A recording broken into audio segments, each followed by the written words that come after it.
Hallelujah, and welcome to our program, our teachings on the book of Ezekiel. We are together and we are moving together. By the time we finish this book, your life, your family, your ministry will never be the same again, because we are going deep into what God was telling the children of Israel at that time. And it's not different from where we are today. The church, in fact, the nation of Israel is a replica of what is happening in the church today. So today we are starting on chapter 11, and I believe you have read it. Welcome, my name is Bishop Florence Benge. I want to take this opportunity to welcome everybody from within and around the world. We are streaming live from Nairobi, Kenya. Welcome, welcome, welcome. I'll never take you for granted. Never, never. It really makes me happy when I get your comments, you inbox me, the messenger, and even some just calling others here on the platform. So God bless you. We want to enter into the time of prayer before we get into our first reading. We want to pray for our nation and the globe. Heavenly Father, King of glory, we are so thankful, Lord, for this time that you have given us. Lord, my Father, we are in this time of the pandemic. But Lord, you assure us that the people who know their God, that if your people who are called by your name shall humble themselves and pray and seek your face and turn away from their wickedness, then will you hear from heaven. God, my Father, forgive their sins and heal the land. Father, we are in a crisis, oh God, of this pandemic, not only in Kenya, but around the world. And the answer lies in the hands of the church. The church has the answer, oh my God. But just like in Ezekiel chapter 8, my Father, you are hitting us both left and right. Even in the sanctuary, my Father, ministers of the gospel are dying. God, we pray for mercy. In judgment, remember mercy, Lord. Forgive us. Forgive us, Lord. Forgive us of our iniquities. We have played around with your things. No wonder the glory is leaving Jerusalem, is leaving the temple. Lord, because of the wickedness of the leadership, Lord. Lord, forgive us. And God, I pray that, my Father, you heal our land. We pray for the nation of Kenya. Deliver us from the spirit of from the spirit of terrorism, oh God. Lord, my Father, put our borders, oh God, my Father, put a hedge of fire around our borders. And God, my Father, you are the best, oh God. You are the one who sees the hidden things. So deliver our nation from that spirit of terrorism, the spirit of the pandemic, and God, the calamities that may come through the floods, oh God of glory. Lord, the blessings of the Lord make us rich, it adds no sorrow. Oh God of glory, let us not have floods and mudslides, oh my God. But Father, I pray that we shall have enough rain and we have enough harvest. We want to pray, Lord, for your will to come to be done on earth as it is in heaven. And your will, my Father, on the nations of the earth is that salvation shall come, my Father, to the nations of the world. Let your kingdom come and your will be done on earth as it is in heaven. May your kingdom come in our families. May your kingdom come in our nations, oh God. May your kingdom come, my Father, everywhere. Because your kingdom is about righteousness, Lord of glory. Oh God, the kingdom of God is not about eating and drinking, but it's about righteousness, peace, and joy in the Holy Ghost. May your kingdom come in our lives, oh my God, as we receive Christ as Lord and Savior. So Lord, as I start, I pray, my God, for my viewers, that you give us open heavens, that God, your word may come speedily, and God, that you may release a spirit, my Father, a spirit of discernment and a spirit of revelation to be able to discern what the scripture is speaking to us, what the Spirit is speaking to us today. In Jesus' name I pray. Amen and amen. God bless you. God bless you, brethren. Our topic this evening is God's dealing with the wicked leaders. What kind of wicked leaders are we talking about? We are talking about the wicked leaders of the city. And now these were priests. They were not, now we are not talking about the religious leaders. We are talking about the wicked leaders in the city. No wonder the Bible says when the righteous in authority, the people rejoice. But when the wicked take over, it's a problem. So let us read and then we continue. That is Ezekiel chapter 11. We shall read verse 1 to 4. Moreover, the Spirit lifted me up and brought me into the east gate of the Lord's house, which looketh eastward, and behold, at the door of the gate 25 men, whom to among whom so Jazaniah the son of Uzzah, and Pelatiah the son of Benaiah, prince of the people. Then said he unto me, Son of man, these are the men that devise mischief. Are you hearing? These are the men that devise mischief. That's the Spirit of God saying. And give wicked counsel in this city, which say, it is not near. Let us build houses in this city, in the cauldron, and we be the flesh. Therefore prophesy against them. Prophesy, O son of man. This is the situation, as I've been telling you from the beginning, if you remember. Ezekiel and Jeremiah were faced with one same problem. The problem were false prophets. Now he is not even talking about the false prophet. Now he's talking about wicked advisors, wicked leaders who are misleading the people. So he had the wicked prophet and the wicked advisors. Now, Ezekiel, the people who are in Babylon were being preached to by Jeremiah, and the ones in captivity were being preached to by Ezekiel. But there are these wicked men who are confusing the people. And for sure, these were called the Jews who are the zealots. They were there, they were mistreating people who are still in Jerusalem, and at the same time sending messages of hope to rebel against the people who are in exile. So the people in Jerusalem were being taught to rebel against the impending judgment of Babylon, because Babylon was going to conquer Jerusalem. And these ones were telling them, no, everything will be okay. And then they would tell the people on the other side, they would send the messages where Ezekiel is, so that Ezekiel and what Ezekiel and Jeremiah were preaching, people would not be able to understand. And now what happened in the end? In the end, actually, when you continue reading, you discover that this was prophets later on. Jeremiah was accused of treason. And then he was also imprisoned by, by King Hezekiah. Because he was accused of treason. He was advising them the right way, getting the word from the Lord. But this was saying, no, this is wrong. So now let us go to, excuse me, to our reading. This one now, chapter 10, is a continuation. Let me clear my voice. It's a continuation of the vision that Ezekiel saw in chapter 8. It all began in chapter 8 about the spiritual corruption of Jerusalem. And then we see it in chapter 10 up to chapter 11, the departing of God's glory. Now, to refresh your mind, let's go to chapter 18. In chapter 8. In chapter 8, Ezekiel was in Babylon, in his house.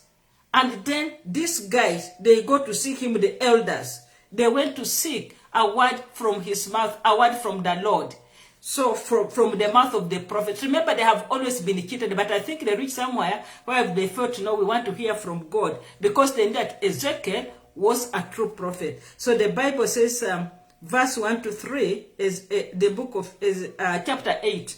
And it came to pass in the 6th year, in the 6th month, in the 5th day of the month, as I sat in my house, and the elders of Judah sat before me, that the hand of the Lord fell upon me there. So the hand of the Lord came upon in the presence of these people. They are together, but he's not with them. For him he comes even downward, fire, and from his lords even upward, as the appearance of brightness and as the color of amber. And he put forth the form of an hand, and took me by a lock of my head. And the Spirit lifted me up between the earth and the heaven. He was in suspense. And brought me in the visions of God to Jerusalem. So what we are seeing here, Ezekiel is seeing these things in the vision, in front of the elders, to the door of the inner gate that looks toward the north, where there was the seat of image of jealousy, which provokes to jealousy. So now, in Ezekiel's vision, he entered through the north gate, which was really a problem. That's where a lot of adultery was taking place. Yesterday, we saw the opposite. When the cherubim went, they approached from the southern gate, because the southern gate, it was okay, but the northern it looked like it had problems. So now here, Ezekiel, we want to see here.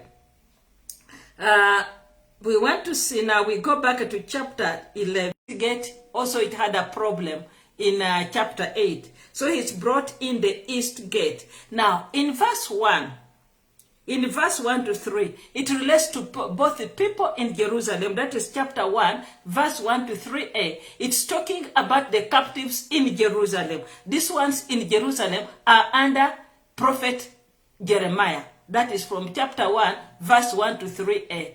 While the one in chapter 1, chapter 11, verse 30, chapter 11, chapter 1, verse 1 to 13, the one which is talking about the captivity, the people in Jerusalem. Then now from verse 13a up to verse 21, that one is not the second one, which talks about the people in exile. Those are the people who are with Ezekiel in exile. So now, in this verse 1, we are seeing the gate, the east gate. This is a group of people who are being mentioned here, and we saw them yesterday in chapter 10, verse 19. Verse 19. The Bible says, and the cherubim lifted me up their wings and mounted up from the earth in the sight when they went out, and the wheels were also beside them, and everyone stood at the door of the east gate of the Lord's house, and the glory of God of Israel was over them, was over above. So he's talking about the east gate. Now in this east gate, we are going to see that when we are looking at this, we are going to see this group of men, because he says that, behold, at the door of the gate 25 men, among whom I saw Jezaniah. Mark that name, Jezaniah. Jezaniah is so much pronounced, and we saw him in chapter 8, the son of Azariah. So it's like this group is not the same as the group in chapter 8, because in chapter 8, there were the 70 elders and Jezaniah, but that Jezaniah was not like this one because of their different fathers. And then the 25 in chapter 8, those were priests. But now here, these are not priests. This is a different group, but also a wicked group. Now it's like here we are being taught about dealing with the land. Let us see in chapter 8, verse 16. I hope you have your Bibles with you. Lord's house. And behold, at the door of the temple of the Lord, between the porch and the altar, there stood 525 men with their backs towards the temple of the Lord. Now these were the priests, and they were worshiping the sun god. But now, about that Jezaniah, the one who is in chapter 8, is not like the one that we are seeing right now. He was different, because the Bible says, verse 11, and there stood before them 70 men of the ancient of the house of Israel, and in the midst of them stood Jezaniah. So it's like this Jezaniah, this group of the 70 elders, these were elders. Most is called, in chapter 8, is called. So this Jezaniah is different from the Jezaniah that we are seeing in chapter 11. Because these other 25 people, these were priests who are worshipping the sun god. But now the group that he's talking about in chapter 11, these are wicked leaders giving wicked advice. Hallelujah.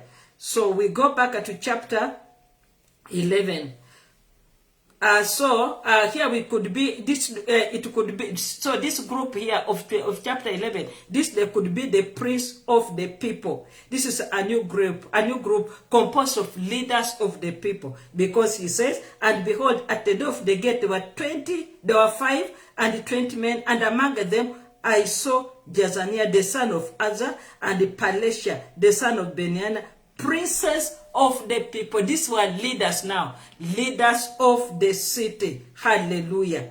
So when we continue, we are looking here, we see these leaders, as I've told you, they are not the same, but their work is, they are plotting evil. That is why God had to bring Ezekiel to see what is happening. They are leaders who are causing people, who are causing problems, and causing wicked devices against against God, against the plans of God.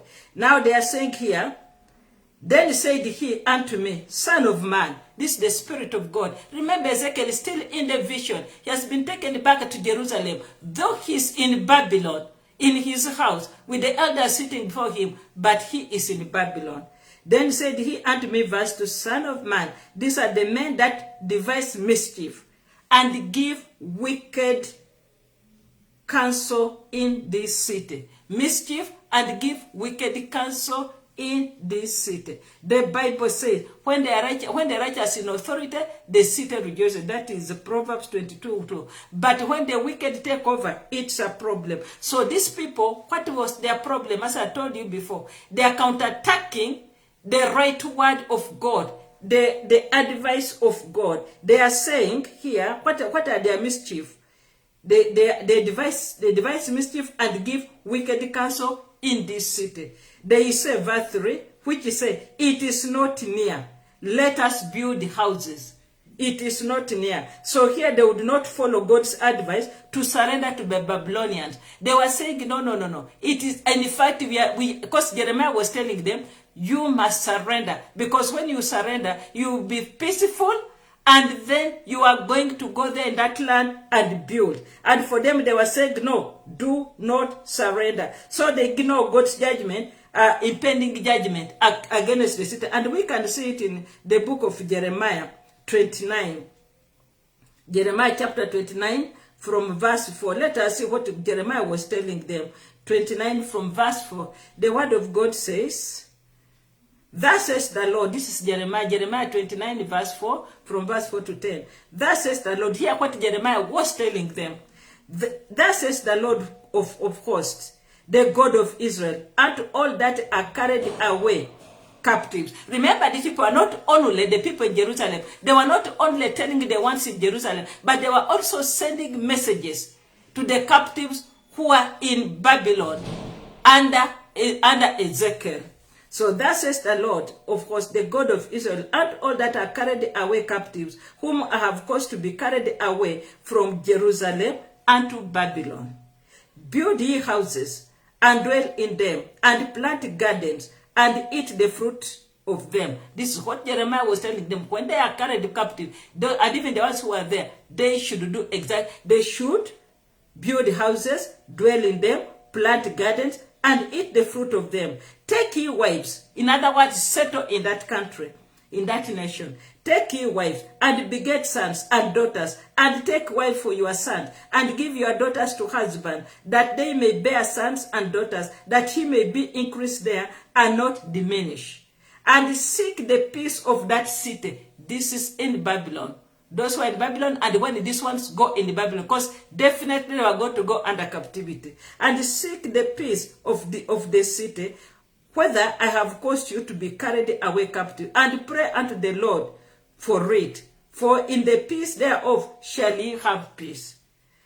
For thus says the Lord of hosts, the God of Israel, let not your prophets, are you seeing? This is what Jeremiah was telling them. Let not your prophets and your diviners that be in the midst of you deceive you, neither hearken to your dreams, which you cause you to dream. The prophets were deceiving, while the diviners were telling them through dreams that I dreamed. Let them not cause you to, which dreams which cause you to be dreamed. For they prophesy falsely unto you in my name. I have not sent them, says the Lord. You see, the Lord is refuting their claims. But these guys, they are bound. They are saying, no, this is what the Lord said. So the people were put in between. They didn't know whether to go with what Jeremiah is saying, or whether to go with the false prophets and the false leaders. But of course, from what we are reading, they decided to go with the false leaders. You know, many times it's so difficult to tell between the truth and the negative, because there's a thin lining, there's a thin demarcation, very thin. It's difficult to tell between the original and the imitation, unless you are really in the spirit and praying. So verse 10 says, for thus says the Lord, that after 70 years be accomplished at Babylon, I'll visit you and perform my good word toward you, in causing you to return to this place. So God was telling them after 70 years, so but before the 70 years are over, what should they do? They should sit there. They should settle there and prosper. God is, I don't know where you are. Me, I don't know what you are going through. But God was telling the children of Israel, sit there and prosper. The Lord will cause you to prosper. But now, these ones, they were telling the people the opposite. So now, with time proved that Jeremiah was right, and that these false prophets were false. They were false prophets. So these leaders, like the priests and the prophets, when Jeremiah confronted them, they were scorning, and then the people listened to them. You know, people like, I don't know why it is always like that. We always like to put false teachers around us, people with the miracles, false teachers. But again, we don't know who are false and who are not, because we don't have a spirit of discernment. That is why, as a believer, you must have a spirit of discernment. How do you have a spirit of discernment? By studying the word of God. Study, not just read. Study the word of God. Take some time. Get away from your social media and study the word of God. Study the word of God, and in prayer. When you reach somewhere, you don't know how to make a decision. You are inquiring from people and they're not helping you. The Bible says, that is the book of Isaiah, chapter 30, verse 20 and 21. When you turn left, you hear a voice behind me saying, this is the way, walk you in it. When you turn left or right, you know you are at crossroad. When you turn left or right, you'll hear a voice behind me saying, this is the way, walk you in it. So now these false leaders are making people to do what? To rebel. And yet the book of Proverbs, chapter 22, many times so difficult to make the right decision. The book of Proverbs says, when the righteous are in authority, the city rejoices. When the righteous are in authority, the city rejoices. And then the Bible also says, Luke chapter, because of time I don't read Proverbs, but let us read Luke. Luke chapter 12, verse 48. The Bible says, you know, because it's God who puts the leaders in place, but he expects you to lead God's people the right way. God hates a wicked soul, because you mislead the people and many go astray. And then when the judgment comes, it sweeps everybody. In Luke 12, verse 48, the word of God says, things worthy of stripes shall be beaten with few stripes. For unto whomsoever much is given, of him shall be much required. And to whom men have committed much, of whom they will ask the more. So these leaders, God had committed the entire nation, Jerusalem, into their hands. But what are they? Because when you are talking of the city, it's inclusive of the temple. Those are God's people. But what are they doing? These people are giving the people the wrong information. And this did not just start that time. It has been there, and it is still there. Brethren, where we are right now, we are in the end times. You need to stop listening to many voices, but go on your knees. Study the Bible. During this lockdown, like for us who are in the 5 counties, study the word of God. Stop talking about scarcity of things. The Lord will direct you. The Lord will lead you. Read the word of God and spend time in prayer. I don't forget my midnight prayers, because that's the time when the angel of death passes by. The midnight prayers. Because we are in war, brethren. We are in spiritual war. It is evil versus good. And the enemy is like this at our gate. Our people are dying. They are dying of COVID-19. Soon we are going to hear of famine. Soon we are going to hear of a lot of things, natural calamities.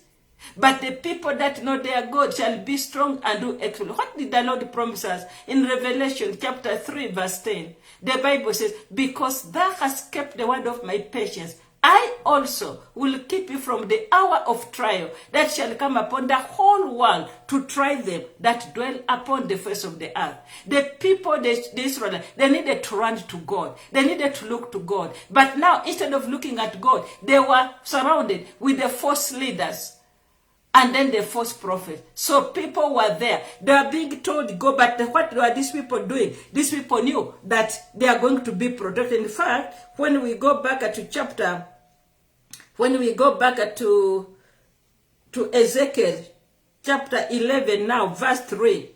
In verse 3, those leaders like priests and prophets whom Jeremiah confronted, scorned Jeremiah's word and did not listen to them. This is what they were saying, verse 3, which is say, let me start from verse 2. Then said he unto me, Son of man, these are the men that devise mischief, wicked devices, and give wicked counsel in this city, which he said, it is not near. You see, Jeremiah was telling them, surrender and be taken captive to Babylon. In Babylon, the Lord will be with you there. We have read that. He will be with you there. In Babylon, settle down. Build the houses. Let your daughters get married. Give your daughters to marriage, and let your sons marry, so that they may give birth and produce, and you may increase. And then, apart from just settling down, also pray for the peace of that time. But these people are telling them, they are saying, it is not near. Let us build houses. So for them, they are saying, it's not near. Let us build the houses. To build the houses in Jerusalem. They had that sense of confidence, the sense of security, false security. Why? Because they were seeing the wall of Jerusalem. It was a strong wall. They could not understand how the enemy could come in. They were telling Jeremiah, they are telling the people, Jeremiah is lying. And then they say, this city is the cordon. That is the wall. It is a strong wall. Nobody can get in. And then when they say, this is a cordon and we be the flesh, they meant that they were protected because they were in this walled city. And that Jerusalem will never fall. So they had that sense of false security. We are telling you, get saved. Preach the gospel. Christ is coming. Christ is coming. And the Lord is protecting his own. Stay in the blood. Stay in the word. Read Psalms always. Read Psalms 91 in the morning and in the evening. And claim the blood. Because the Lord says he will protect his own. But people are saying, are you serious? Do you know what you are doing? Now, if anything, at this time, there's a lot of wickedness. Just like it was during that time of Jeremiah. May the Lord have mercy upon us. Brethren, we are not going to meet again tomorrow until Monday, when we are going to continue with this chapter. But for Sunday, we shall be together from 8:30 to 9:30. I want you to study the book of Jeremiah, Ezekiel. If possible, please go ahead of me. Not only studying one chapter. I want you to read through from chapter 1 to the end. Read the whole book and you'll have a lot of insight. And take notes. Write and take so that when I come, we are just revising. I'm just revising with you and shedding light on what you did not understand. So brethren, stay in the Lord. Listen to the voice of God. Many voices are there, but please listen to the voice of God. May the Lord bless you, and may the Lord keep you, and may the Lord sustain you. May he keep you and hide you from COVID-19. May he shine his face upon you and be gracious unto you. From now henceforth, in Jesus' name I pray. Amen. God bless you. I love you. Let's continue studying the word of God. In Jesus' name I pray. Amen.